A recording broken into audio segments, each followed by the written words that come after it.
మూడిని రోటిలోని గోధుమలలో వేసి రోకట దంచినను వాని మూడత వాని వదిలిపోదు.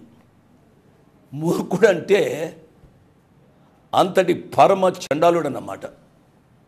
మూర్ఖుని గూర్చి అనేక విషయాలు నేను చెప్తూ వచ్చాను. సామెతల గ్రంథంలో సొలొమోను రాజు ఈ మూర్ఖత్వాన్ని గూర్చి, మూడును గూర్చి రాశారు.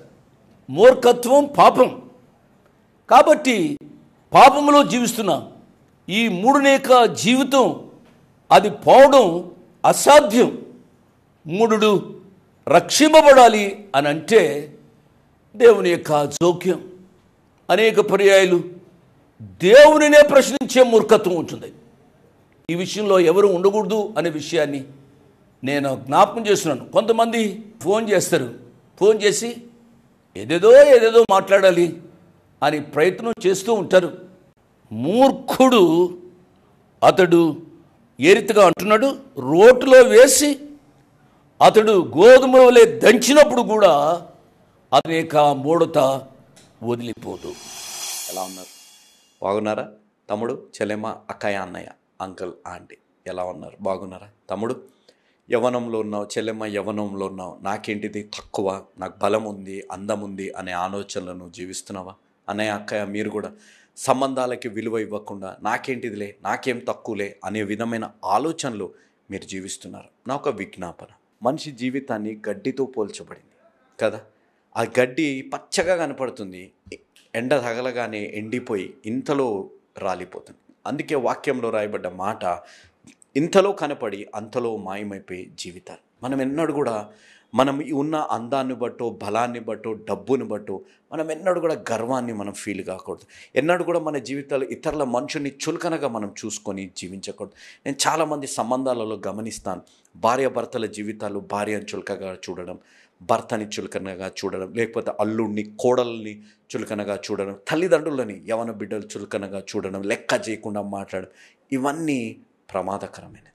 మీరు ఒక్కటి గుర్తుపెట్టుకోవాలి, మనం ఈ లోకంలో ఉన్నంతప్పుడు బలంగా మనం కనపడుతుండొచ్చు, కానీ మన సృష్టికర్త ఇంకా బలమైన వారు అనేది మనం మర్చిపోకూడదు. నేను ఎందుకు ఈ మాట అంటున్నానో తెలుసా? మీరు వీడియోని చూడండి. ఈ వీడియోలో ఫుట్బాల్ మ్యాచ్ జరుగుతుంది.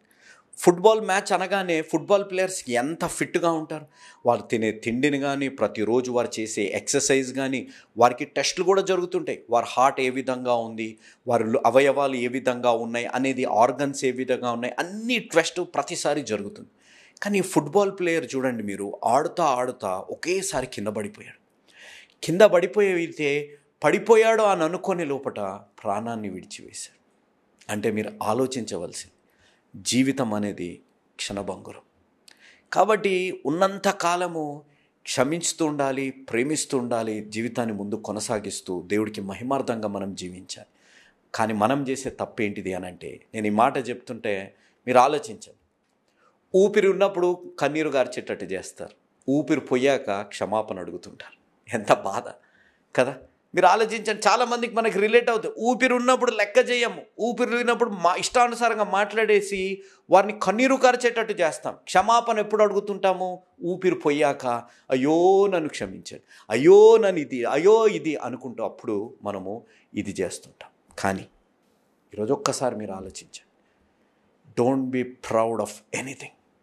అందాన్ని బట్టు, ఉద్యోగాన్ని బట్టు, డబ్బుల్ని బట్టు, స్టేటస్, సొసైటీ, సెటిల్మెంట్ని బట్టి ఎన్నడూ కూడా మన జీవితాలు అతిశయపడకండి.